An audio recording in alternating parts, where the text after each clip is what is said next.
Dans cette vidéo, je vais révéler ce que vous pouvez faire chaque soir avant de dormir. Si votre vie spirituelle est dormante, je prie que la grâce de Dieu vous assiste pour que vous vous réveilliez rapidement. Car le monde spirituel est une réalité. Pour obtenir des résultats différents, vous devez modifier votre approche de la prière. J'espère que vous trouvez de la bénédiction dans mes enseignements sur cette chaîne.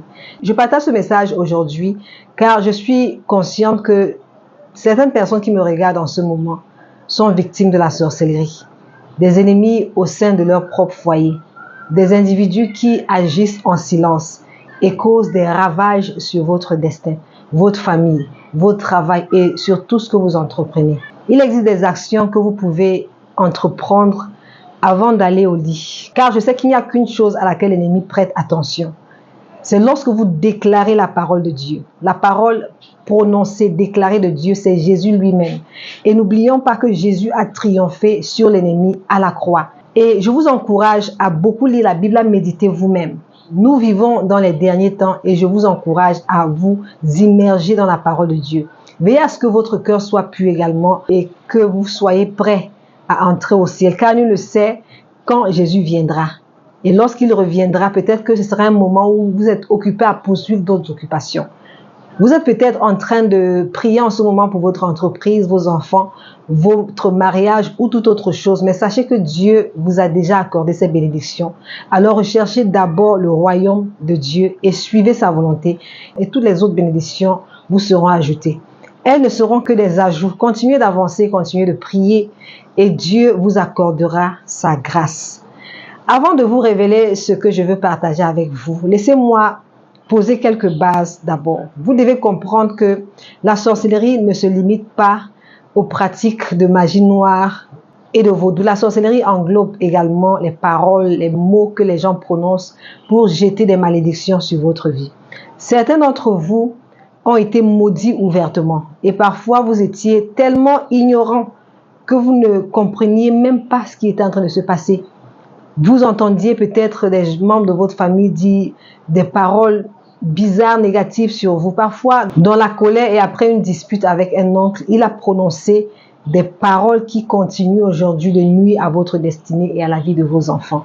Il y a des gens qui parlent en secret et vous n'en avez même pas conscience. Ils peuvent vous adresser des paroles amicales en apparence, mais en réalité, ils prononcent des paroles malveillantes dans l'ombre. Vous devez annuler ces paroles car si elles restent en suspension dans l'atmosphère, elles peuvent affecter les desseins que Dieu a prévus pour vous. Vous devez mettre en œuvre ce que je vais partager avec vous chaque nuit pour protéger votre propre destinée. Vous ne pouvez pas empêcher les gens de dire ce qu'ils veulent dire. Avant même de penser à arrêter ces paroles, elles seront déjà sorties de toute façon. Si vous ne les annulez pas immédiatement avec vos propres paroles, elles continueront à agir dans votre vie. Il peut y avoir des paroles telles que cet enfant ne réussira jamais. Lorsque vous partagez peut-être des projets avec certaines personnes ou des choses que vous comptez faire ou ce qui se passe dans votre vie, la réponse que vous recevez c'est « je ne pense pas que cela soit possible ». Ces simples paroles peuvent suffire pour entraver la réussite de votre entreprise. Certaines personnes même parmi les chrétiens sont encore dans le déni quant à la réalité des choses spirituelles. Un jour, je m'étais approchée d'un membre de l'église que je fréquentais avant de déménager pour lui parler d'un projet que je voulais mettre en place. Après que j'ai pris mon temps pour lui expliquer le projet dans tous les détails, espérant recevoir de lui quelques conseils et orientations, tout ce qu'il a trouvé à me dire, c'est « Laurentine, pourquoi ne te contentes-tu pas de ton travail? On m'a dit que tu avais un travail, non? Qu'en est-il » En d'autres termes, il voulait dire « arrête de rêver ». Et si je l'avais écouté, je n'allais jamais pouvoir le faire. Mais aujourd'hui, le projet non seulement a été lancé, mais les choses se passent très bien par la grâce de Dieu. Juste parce que j'avais répondu spirituellement, non seulement en refusant de croire qu'entreprendre ce projet était une perte de temps pour moi, mais également en faisant des déclarations pour contrer les pensées que l'ennemi voulait injecter dans mon cœur par la bouche de cet homme-là. Il s'agit de votre propre décision. Je partage ce message pour vous encourager à prendre certaines choses en compte et à veiller à ce que votre destinée ne souffre pas Parfois, ces paroles sont prononcées par vous-même. Il se peut que vous ayez proféré des paroles qui entravent votre propre progrès aujourd'hui. Parfois, lorsque vous priez, Dieu peut vous montrer vos ennemis dans vos rêves. Ils peuvent apparaître. Oui, Dieu peut vous révéler que certaines personnes pensent ci ou ça de vous. Ou alors, ces ennemis-là, eux-mêmes peuvent apparaître dans vos rêves, manifestant une certaine colère, par exemple, contre vous. Cependant, je tiens à préciser que toute personne que vous voyez dans vos rêves n'est pas forcément un sorcier. Parfois, l'ennemi prendra l'apparence d'une personne que vous connaissez pour vous influencer. Mais vous devez prier pour cela. Rappelez-vous que nous ne luttons pas contre la chair et le sang. Bien sûr que Dieu peut vous montrer qui sont vos ennemis dans vos rêves. Et il vous revient d'explorer la signification de ces rêves en disant « Seigneur, qu'est-ce que cela signifie? Que veux-tu me dire par là ?»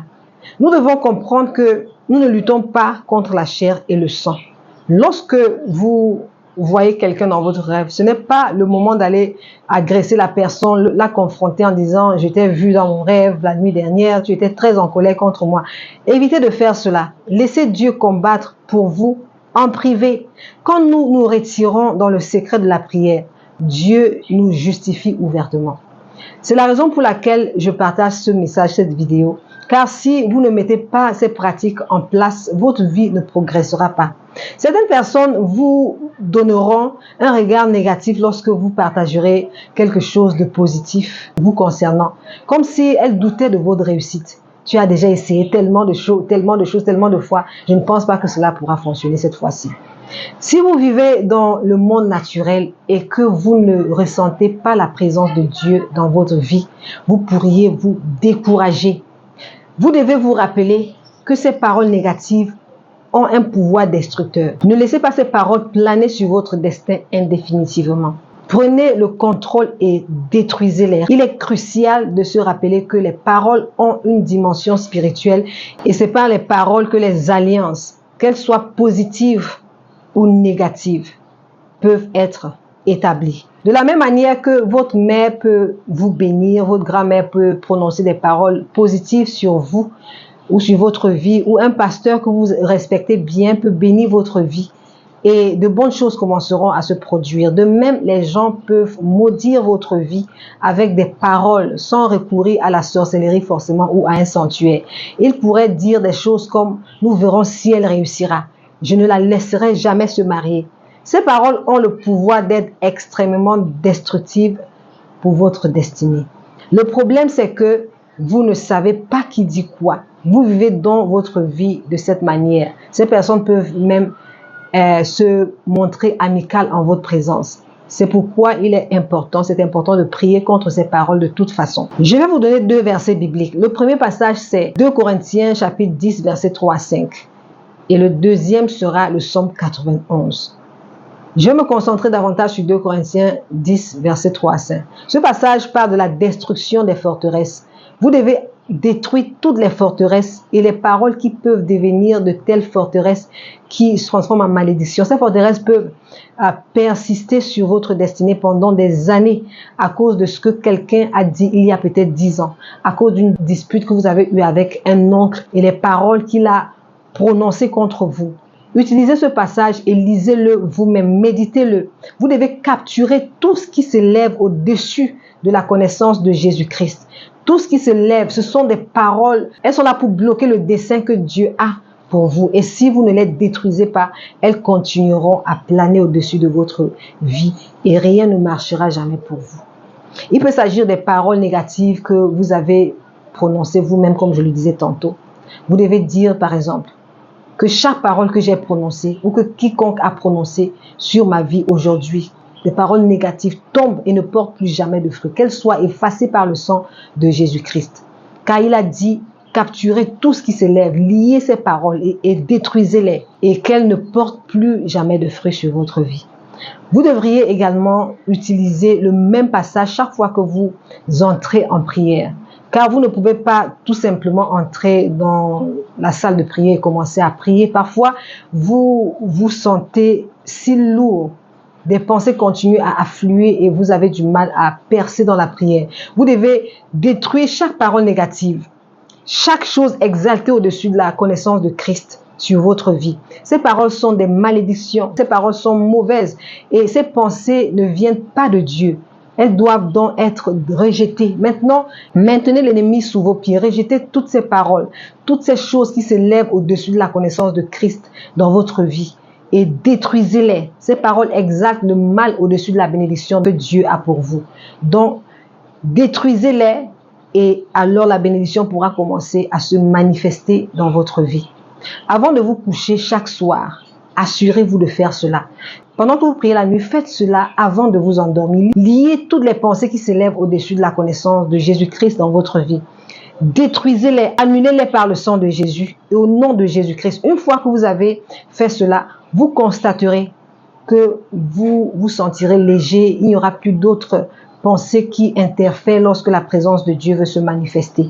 Vous ne pouvez pas avoir deux pensées opposées en même temps. Seule la voix de Dieu doit parler lorsque vous priez au nom de Jésus-Christ. Déclarez cela jusqu'à ce que vous sentiez que vous avez été libéré, que vous pouvez prier sans cesse, que l'Esprit de Dieu en témoigne, que le ciel soit ouvert sur votre vie. Je partage ceci parce que cela m'arrivait souvent auparavant. Je ne savais pas comment gérer la situation. Je priais et je me sentais lourde, fatiguée. Mes pensées étaient troublées. Cela s'appelle l'esprit de lourdeur. Peut-être que vous avez dit des choses ou que vous avez eu des disputes avec quelqu'un ou que quelqu'un dans votre famille a prononcé des paroles sur votre vie. Et ces paroles persistent et portent encore des fruits aujourd'hui en bloquant votre destinée. Prenez le temps de les faire tomber, les annuler. Lisez ce passage biblique encore et encore. Ce passage n'est pas là pour rien. Il est là parce que Dieu sait que l'ennemi est rusé, qu'il apporte des pensées pour vous empêcher d'entendre Dieu clairement. Alors, comment saurez-vous si la voix de Dieu ou la voix de l'ennemi? Détruisez toutes ces forteresses, toutes les paroles, et vous entendrez Dieu clairement. Le plus agréable de tout cela, c'est que vous allez commencer à faire de beaux rêves, car l'ennemi sera désormais lié. Il n'a plus de place pour agir. Ensuite, avant de dormir, déclarez le psaume 91 sur votre vie. Demeurez dans le lieu secret du Très-Haut. Couvrez votre maison du sang de Jésus. Demandez à Dieu d'envoyer des anges pour qu'ils campent autour de vous. Si vous faites cela, vous constaterez que votre sommeil sera différent. L'ennemi n'aura plus accès à votre vie. Si vous faites cela, j'attends avec impatience vos témoignages. J'ai vraiment tenu à partager cela avec vous. J'espère que cela vous a été utile. Si vous avez été béni, mettez un pouce bleu et regardez les vidéos que je recommande à la fin de celle-ci. Si vous n'êtes pas encore abonné, prenez le temps de le faire. Restez bénis. Je vous reverrai dans la prochaine vidéo. Que Dieu vous bénisse.